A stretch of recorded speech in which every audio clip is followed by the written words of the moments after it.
Ардактуу телекөрүүчүлөр, сиздер көрүп жаткан программа Таңкы пирамида берүүсү. Жаңыдан биздин эфирге кошулгандар бар болсо, бардыгыңыздарга кутман калып кетмекчибиз. Биздин эфирдин кезектеги коногу Кыргыз Республикасынын эмгек сиңирген артисти Сезбек Искеналиев ага. Саламатсызбы? Саламатсызбы, кандайсыздар? Жакшысыздарбы, денсаулыгыңар жакшыбы? Абдан жакшы. Кутман таңыңыз менен биз сизди бүгүнкү эфирге жөн чакырган жокпуз. Интернет айдыңында ар кандай миллиондор тууралуу сөздөр болуп жатат. Эмне деген миллиондор? Миллиардтар жөнүндө сөз. Миллион эмес, миллиардтар. Жаңылышып калдым. Эми азыркы учурда баягы мен биринчиден кутмандуу таңыңыздар деп айтам. Сиздердин Пирамида телеканалынын көрмандарына, жаңы ойгонуп жаткандарга кутмандуу таң. Таңды кандай башсаң күнүң ошондой болот дейт. Барыңыздарга дем күч, бүгүнкү күнүңөр ушунчалык бир жакшы күндөрдөн болсун. Чоң рахмат, сизге да жакшы кутмандуу таң калып кетели. Эми биринчиден ошол бир жакшы жаңылык болду. Мен деле өзүм аны билген эмесмин. Интернеттеги колдонуучулар, досторубуз, ошол баракчамдагы досторубуз мени белгилеп куттуктайбыз, миллиардер болушуңуз менен деп эле жаза башташты. Мен таң калып койдум. Эмне болду десем, көрсө, ошол мен мына минтип деген жакшы чыгармам бар, билесиздер, кенен билесиздер. Ушул 2017-жылы чыккан. Ошол чыгарманын эми TikTok азыр дүйнө жүзүнө негизи эле интернет булагы сонун айдыңда дүйнө жүзүнө чыга турганга аябай жакшы шарт түзүлдү. Ооба. Анан ошол чыгарма ошо TikTok аркылуу кичинекей кыска видео аркылуу да, эми билесиздер TikTok жөнүндө маалыматыңыз бар да. TikTok баарыбыз эле тартабыз, тем более жаштар. Анан ошол TikToктогу ошо жанагы айтпа сөздү билбеймин, артымда тур бирдеймин, атка минген өңдөнүп, Гангам стайлды бийлеймин деген кайрыгы. Ошондо ошол жерден кезишип, коемс деген жаңы термин менен, коемс деген жаңы термин менен кыска видео кылышып салышат ал немени ырды. Анан ошол менен ал дүйнө жүзүнө тарап кетти. Азыркы баягы заманга жараша, убакытка жараша, учурга жараша TikTok деген сонун жакшы колдонсо туура эле, эми жаман колдонсо албетте баардык баягы соцсеттер жаман эле да. Ар бир нерсе жакшы, жаман жагы. Жакшы жагын колдонсо, анан мага дагы Кудай буйруп ошол TikTok аркылуу баягы мына деген чыгарма дүйнө жүзүнө тарап кетти. Коемс деген термин менен дедим. Ошол эле мисалы үчүн жана неме деген да Сигма деп да чыгып кетпеди, ким деген Арген деген бала, Арген деген бала. Ошондой алар аныкы дагы ошондой термин, жаңы терминдер да. Ошондой сыяктуу болуп, теге мына минтип дагы дүйнө жүзүнө тарап кетти. Анан ал жерде дүйнөлүк блогерлер бар, миллиондогон, 50 миллиондогон, 20 миллиондогон, 10 миллиондогон подписчиктер барчы. Анан ошолор ошол мына минтипке видео тартышып, дүйнөлүк неме баягы блогерлер ошо TikTok аркылуу анан аябай жакшы отзывдар уга баштайбыз. То есть уга баштадык. Анан көчөгөн ушинтип куттуктандан карасам, көрсө, баары мисалы бияка келаткандагы так неме сурап атышпайбы? Кана көрсөтүңүзчү да YouTube'да мисалы YouTube'да клипиң чыкса, видеоң чыкса, четко ясно көрсөтүлөт. Барынча миллион, барынча миллиард просмотр. А TikTok'та болсо, мисалы бир блогер, мисалы ошол жазылган адам, то есть ошол кичинекей отрывогун салган аудиотрек, мисалы ошо мына минтип деген да. 500 миң көчө кечинде эсептеп атканбыз, 500 миң бир адам, 500 миң бир нече адам да, бир нечеси да, 500 миң 40 ушундай адам, 5400бү, ойтор, ошончо адам видео тарткан. Көрдүңүзбү? Кандай эффект да бул? Анан ал турат мына TikTok'та четко көрсөтүлүп турат. Ошондон бөлүнүп тартылгандар да. Бул бир эле биринчиси алган. Мисалы мен баракчамда, мисалы үчүн өзүмдүн жеке баракчамда Ал жерде тарткан видео мисалы үчүн эң алды ошол мен тойдо ырдап салгам, бийлеп ырдап салгам мисалы үчүн. Мен эле бир эле менин баракчамда ар бир просмотр миллиондон кем эмес. Эң асты 4 миллион. Көрдүңүзбү? Ошон үчүн бул ушинтип бөлүк болуп эсептелип, анан бул аябай көп тарап кетти дүйнө ичине. Ал миллиарддаган, даже 1 миллиарддан ашышы мүмкүн ал. Себеби Корей эң биринчи мен блогерди билем. Ошо биринчи мага бөлүшкөндө 10 миллион подписчик бар экен бир Европа улутундагы кыздын. Ал тартканда эле эме болгон, эң асты ошол болуп атканда потолок подписчик мененчи. Андан кийинкиси болсо бир кореец бала салды. Кореец. Аныкы 22 миллион подписчик бар экен, элестетиңиз? Вот, ушул ийгиликтер менен бөлүшкүм келет. Жана ошо адам өзү ийгилик менен бөлүшүп же бирөөнүн ийгилигине сүйүнүп, бул эң жашоодогу мындай адам болуп жаралгандан кийин бул бизден бирибизге болгон парзыбыз ушул да, бул жашоодогу. Көп адамдар кубанбайт, азыр албетте негатив издейбиз, байкайсыздар, вот соцсетке кирсеңер баары эле негатив. Эгерде туура эмес бир нерсе кылып койсо, же мас болуп, же болбосо бир жыгылып кетип, же фонограмма илинип калса, эмдигиче жеп, желектеп, тим эле укмуш болмокпуз. Мындай нерсени көп адамдар бөлүшкүсү келбейт, же ра көрбөйбү. Бирок кээ бирөө бар албетте арасында сүйүнүп сени менен кошо бир жыргашып, ырдашып, мисалы үчүн ошо кайра колдошуп бири-бирин. Мындай адамдар да жок эмес, андай эмес. Жакшы эле көп эле. Бирок тилекке каршы жанагыдай негатив издегендер көп. Негатив, только негативди пропаганда кылгандар, негативден тараткандар, ушундан рахат алгандар көп да. Ошон үчүн ийгилик менен да бөлүшкөндө кубаныч, бирөөнүн ийгилигине сүйүнгөндө дагы үйрөнүшүбүз керек, колдошубуз керек. Муну мисалы үчүн көп кишилер айтып атпайбы? Мына минтип бул эптеп септеген эле би, анан мындай деп. Факт чыкты да элге. Элге дүйнөгө чыкты. Аны эч ким мындай чана албайсың. Көзүңө көрүнүп турат. Бул ийгилик. Биздин Кыргыздын бир кичинекей кайрыгына дүйнөнүн адамдары бийлеп жатышат. Бул ийгилик да, туура. Анан эми бул ыр боюнча кичинекей маалымат айтып кетейин. Каяктан келип чыккан, качан чыккан, ошол тууралуу айтып берсеңиз. Бул чыгарма 2017-жылы жарык көргөн Кыргызстанда. Сиз деле бийлеп калдыңыз болсо керек, той барбы? Мына минтип. Кеңири тараган ал 2017-жылы клип чыкканда эле ошол аябай бир жакшы отзывдарды кабыл алганбыз. Ошо YouTube'дан эле миллиондогон просмотрларды алганбыз. Азыр YouTube'да 11 миллион просмотр бар да. Ошо 6 жылдын ичинде 11 миллион менин баракчамда турат. То есть ошол менен 2017-жылы чыккан. Биз деген муну деген бул өзү идея немеден келген? Бизди кичинекей кезде элечи биз бала бакчага барып жүргөндө эс тартканда эле мына минтип деген атайын кыргыздын баягы жанагы сал белек деген сыяктуу, кыздар-ай, балдар-ай деген сыяктуу муундан муунга сакталып келген кайрык. Бул мына минтип. Ал болсо элдик болуп эсептелип калган да. Мисалы, жанагы тоголонуп топ түштү, топ артынан биз түштүк. Мына минтип деп бала бакчада ойнотот да, бизде мынтип. Анан барып кубалап, артынан кубалап ойнойбуз, кичинекей кезде ойнотчубуз.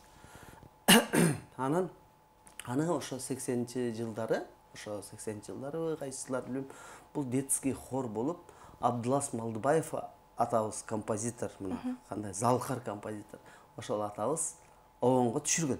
Хор, балдардын хору деп. Бул деген Золотой фонддо сакталган. Мен муну көп эле уккам да, Золотой фонддо. Балдар ырдашат да хор кылып, андан кийин болсо мен эми бир жолу бала бакчага барып калып, баламды баягы алып кетейин деп барсам, ошо кичинекей балдар ойноп атышыптыр. Мен эмнегедир ушул немени көрүп калдым, тегелер ойноп атканынчы. Антип туруп калсам, ошо мына минтип деп ойноп атышыптыр да, ар бери менен айланышып, Ана карап туруп анан мына мынтип ошо кулагыма сиңип калды. Ушул мына мынтип деген сөз мына сиз деле айтып көрсөңүз мына мынтип. Мына мынтип. Көрдүңүзбү? Мына мынтип деген Дароо сөз. сиздин ырыңыз эсиме келет да. Андан дагы мына мынтип деген сөз өзү позитив. Сөз өзү жакшы нерсеге чакырык. Ошол сөздү биз көп колдонобуз. Байкасаңыз. Мына мынтип эле бүтүрүп коебуз. Ооба. Мына мынтип эле барып калам. Мына мынтип эле жасап коебуз. Мына мынтип эле ырдап коебуз. Же болбосо мына мынтип эле азыр ишти бүтүрүп коем. Өзү позитив сөз. Өзү позитив сөз. Мына позитив чакырган сөз да. Анан оптимисттик сөз деп айтайын мында. Мына мынтип баратам, мына мынтип деп көрдүңүз. Өзү анан мына мынтип деп көп айтсаңыз, кадимгидей кыймылга алып келген сөз да. Энергиясы күчтүү сөз да, мына мынтип деген сөз. Анан ошол кулагыма неме сиңип калды, эмнеге деле кайрык келип калды. Анан ошону ойлоп көрүшүм керек экен деп койдум. Анан эми тиги мурунку кайрык менен ырдасам, мурунку сөз менен ырдасам болбой калат да. Ал балдарга, жалаң эле балдардын немесинде, балдарга калыптанылган ыр болуп калышы мүмкүн. Ошондуктан кой деп анан изилдеп, анализ жасап, анан дүйнөлүк бийлерди мына мынтип бийлейли деген мааниде жазганбыз. Попури кылып, дүйнөлүк бийлер, мисалы, ошол эле Макарена, ошол эле Gangnam Style, ошол эле мисалы үчүн чыгыш бий деп атабыз, Анджанский полька, биздин кыргыздын Коңузчу деген чыгармасы кошулган. Ушулар чын-чындап келгенде бул аябай канга сиңген чыгармалар да, чын ар бир адамдын. Анын үстүнө Макарена, тиги Gangnam Style биздин тойдо тим эле билесиз, классикага айланган.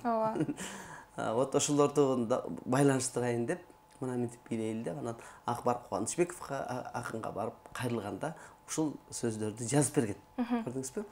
Анан бул мына мынтип деген ыр жарык көргөн. Чыкканда эле аябай жакшы отзывдарды укканбыз. Ошо чыкканда эле жакшы элдин жүрөгүнөн түнөк тапкан, чын-чындап келгенде. Себеби ага чейин эле түнөк тапкан чыгармын. Бирок мен муунун, обонун башкача кылып жаздым. Чын-чындап келгенде. Эми мунун баары баягы Кудайдын буйругу да. Кудай таалам ошону мага ырыскы кылып буйруган. Кудай таалам ошолорду мага маңдайыма ушуларды сен ырдайсың деп төрөлгөндө эле мен калса жаралганда эле балким жазылып калган туурабы? Ушунун баары мына могу күндүн баары жазылган бешенебизгечи. Анан ошон үчүн ал нерседен эч ким кача албайт. Эч ким ал нерсени, Кудай буйруп аткан нерсени эч ким жулуп кете албайт. Себеби ал сага гана ыйгарылган, сага гана пешенеңе жазылган. Ошон үчүн Кудайдын буйругу, бул мен аябай чексиз ыраазымын. Ошо канча деген ырчы бар, канча деген Кыргызстанда, канча деген дүйнө жүзүндө ырчылар бар, өнөр адамдары. Ошолордун арасынан ушу мен Кудай таалам маңдайыма ушул чыгарманы буйрутуп койгонуна чексиз ыраазымын. Бул ырдын биз чоң гана ырды гана билчүк да, андан кийин анын маңызын, символун, тарыхын билген эмес болчукпу. Азыр биз көрүүчүлөр менен бирге, телекөрүүчүлөр менен бирге ошол мына мынтип деген ырдын символун, тарыхын, келип чыкканын бардыгын билип алдык. Мен үй бүлөңүз тууралуу сурагым келип жатат. Жеке жашоо, сиз жубайыңыз менен баш кошордо жубайыңыздын үй бүлөсү, сиздин чыгармачыл адам экениңизди билгенде каршы болушкан жокпу? Эми каршы деле болгон жок. Себеби ал учурда эми баарыбыз жашпыз, мисалы да. Мен деги эле чыгармачылыгыма жөнүндө кичине маалымат берейин. Ошо мен өзүм чыгармачылыкка аралашканыма 20 жыл болду. Өзүм болсо ошо чыгармачылык чөйрөнү, мисалы үчүн 20 жыл деп официалдуу айтканда мен ага чейин окудум, мисалы үчүн. Ага чейин көзүмдү ачып, мындай эс тартып, балалык кезинде 7-8 класстан баштап эле чыгармачылык башталган. Анан албетте мен бир гана баягы келинчегимдин аталары каршы болгон жокпу, сизге артистке тийип атат деп каршы болгон жокпу деген сөздү айткыңыз келип атат. Жок, андай такыр болгон жок. Себеби биз менин кайын журтумдагы өзүлөрү өнөр адамдарын баалаган адамдар, сыйлаган адамдар. Анан эми бул жөндөн каршы болгондо кандай? Эң башкысы ошо келинчегим, экөөбүз баягы тандообуз негизи туурабы. Анан бизге эң башта силер бактылуу болсоңор болду деп эле айтты, болгону батасын берди, болду, андай эле каршылык болгон жок. Ооба.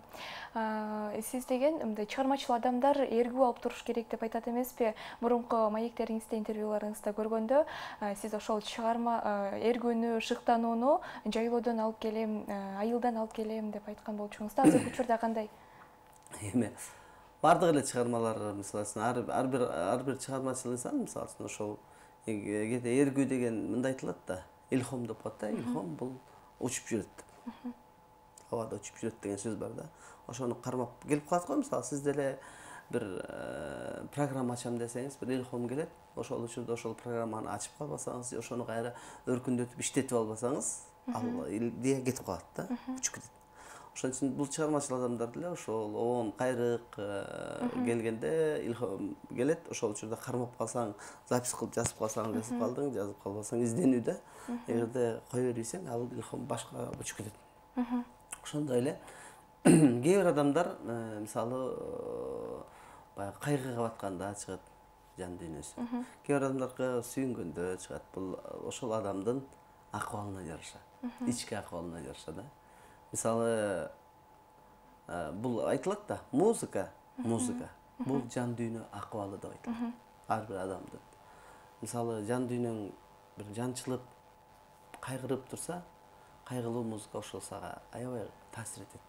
Ошондон кадимкидей өзүңдүн ошол ичиңдеги кайгыңды ошол музыка аркылуу чыгарасың, туурабы? Ошол музыкага кирип чыгарасың, ыйлайсың, эмоция менен ыйлайсың, кайгырасың, эстейсиң, ошол эле учурда жан дүйнөңдү бир балкып, кубаныч, бакыт ээлеп турса, жакшы шайыр музыка уккуң келет. Кайгылуу музыканы уккуң келбейт. Себеби жан дүйнөң аны кабыл албайт. Жакшы жан дүйнөң жакшы музыканы, позитивдүү музыканы кабыл алып, ошонун негизинде жүрө бересиң го. Ооба. Туура, ошо жан дүйнө акыбалы деген туура.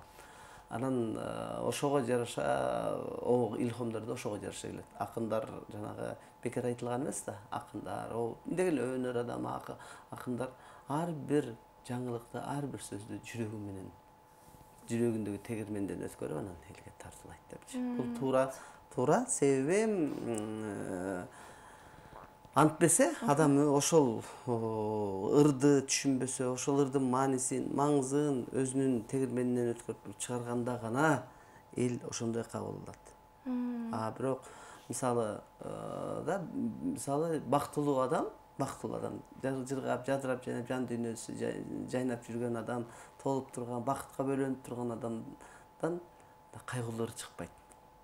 Себеби ал жан дүйнөсү башка нерсеге толтурат. Себеби бактылуу да ал. Кайгынууну чыгарып бере албайт.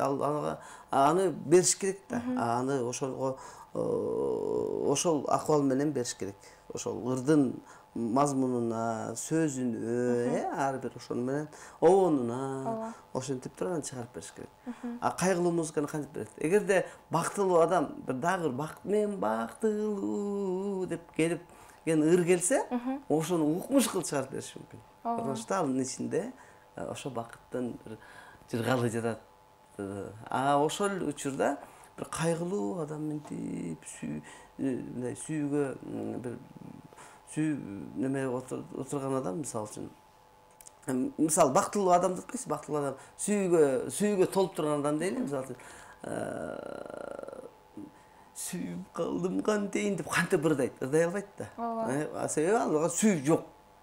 Ошол сүйүп калдым кантейин дегенде ошо сүйүүгө балкып, сүйүүгө мындай муктаж болуп, сүйүүгө заар болуп турган адам ошентип ырдаса, ал ыр тим эле укмуш жарылат да. Көрдүңүзбү? Мынтип кайгырып турган адам кантип бактылуу болгула деп кантип ырдайт. Көрдүңүзбү? Жан дүйнө ошо илхом деле ошондой келет. Эргүү дагы ошондой келет. Анан албетте эргүү болуш үчүн сөзсүз түрдө биздин деги эле дүйнө жүзүндө адамдар алыс кетип калат да, жакшы чыгарма чыгарыш үчүн ошол элдерден алыс, пендечиликтен алыс чыгып кетип коюш мүмкүн да. Ошентип жайлоодо тынч, ошол эле, мисалы жайлоодо дейбизби, көлгө, мисалы үчүн бизде эми ушу менен сыймыктанабыз да. Того кетип калсаң ошондо аякта тынчтык бар, аякта момундай проблема жок, аякта пробка деген проблема жок, акча табуу деген проблема жок, ыз ичүү жок. Ал жерге баргандан кийин гармония уже жаратылыш менен тыгыз байланышта журулушуп ошондой чыгармалар чыгышы мүмкүн.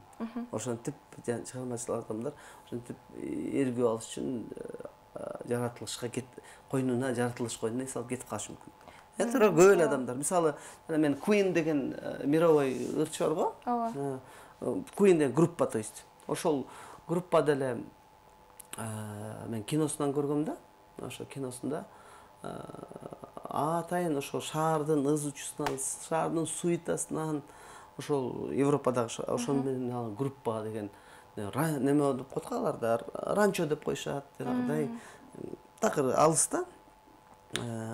Фазенда деп коюшат. Ошондой жакка кетишет дагы. Ошол жактан студия ачышып алган, ошол жактан иштешет да. Анан ошол жерден анан мировой хиттер ошол жактан чыгат да. Көрдүңүзбү? Ошон үчүн жаратылыш менен бул чыгармачыл адам, обончубу, ырчыбы, акынбы, актёрбу, бул деген жаратылыш менен сөзсүз түрдө бир гармония болуш керек. Сизде ошо менеджерлик жана ырчылык билимиңиз бар да, анан кийин бирок бир катар актерлуктагы эмгектериңиз бар. Ошол актерлук ар кандай бир тасмаларга катышканда эч кандай кыйынчылыктар жаралбайбы? Жок, эмнеге жаралат? Себеби баягы кыргызда жакшы сөз бар. Азыр иш десең ишке, аш десең ашка тойбой турган учур, иштеп, тиштеп, баягы тишиң барда таш чайна дейт го. Тишиң жокто баягы неме таш кайда дейт го, ансандай. Азыр Кудайга шүгүр болуп турат, бардык жакка жетишебиз. Эң башкысы ошол учурда, мисалы, бир кинодон сунуш түшүп калса ролго, ошонука сүңгүп кириш керек адам. Анан албетте ал ролду кетип баратса, ролго жакшы, то есть роль сага бир адамдын ролун берсе, сырттан башка проблемалар келип отурса, ал роль чыкпашы мүмкүн. Себеби ал аябай тоскоолдук кылат. Ошондуктан бир багытталгандай. Ошон үчүн мен жана эгерде менеджерликте болсом, бир фильмге, анда мен ошо менен гана иштейм. Ошол эле учурда актерлукту багыт алганда жалаң актерлукка басым коем. Ошол эле учурда ырчылыкка алганда ырчылыкка басым коем. Анан баарын аралаштырып алсаң, анан албетте каша болот эгерде аралаштырып алсаң, аралаштырбай бир багытта иштеш керек. Эң сонун, урматтуу телекөрүүчүлөр, эгерде сиздерде бүгүнкү эфирибиздин коногу Кыргыз Республикасынын эмгек сиңирген артисти Сезбек Эскеналиев байкебизге суроолор бар болсо, 0775 74 0990 номерине жазсаңыздар болот. Жана менин кезектеги суроом, чыгармачылык жолуңуздун башталышынан бери сизде кандай кыйынчылыктар болду эле же эң кызыктуу, позитивдүү учур? Эми ар бир кыйынчылыктын артында жок, эми ар бир кыйынчылыктын артында сөзсүз түрдө, ар бир түйшүктүн, ар бир кыйынчылыктын артында сөзсүз түрдө ийгилик бар. Бул туура нерсе. Себеби баары эле жипке тизген шурудай эле укмуш боло берсе, анда болбой калат, анда кызыгы жок. Ошол эле учурда баардык эле баштан аягына чейин эле жашоо тим эле оорлошуп эле чыгармачылык тим эле деле өйдө карай албай эле, улам эле чалынып эле бирдемеге бирдеме болуп турсаң, значит сени чыгармачылык кабыл алган жок. Анда башка кесипке түшүш керек. Анан түйшүккө сөзсүз түрдө ошол үчүн бирде өйдө, бирде ылдый болуп турса, кадимгидей баланс болуп турат. Кадимгидей өзүң чыйралып турасың. Кадимгидей чыгармачылыгыңа болгон мамиле кадимгидей өзгөрүп турат. То есть кандай болуп өзгөрүшү мүмкүн? Жалаң эле жип кетишкен шууда болсоң, көп кетесиң да. Же болсо жалаң эле жана кыйынчылык боло берсе, чөгүп кетесиң. Ошондуктан өйдө ылдый болуп туруш керек. Ошондо гана чыгармачылыктын балансы сакталып турат. Антпесе болбойт. Эң сонун. Ушул менен биз эфирибизди жыйынтыктап, сизге чоң рахмат айтайын деп турган чагыбыз. Атайын убактыңызды бөлүп, биз менен кызыктуу маек куруп бергениңизге сизге терең ыраазычылык билдиребиз. Ал эми сизге эркин микрофон берели. Эми биринчиден сиздерге чоң рахмат. Ошо бир кубанычты тең бөлүшүп, жана ушул көрүнбөгөн жиптер менен жиптеп коебуз да биз, көрүнбөгөн желе.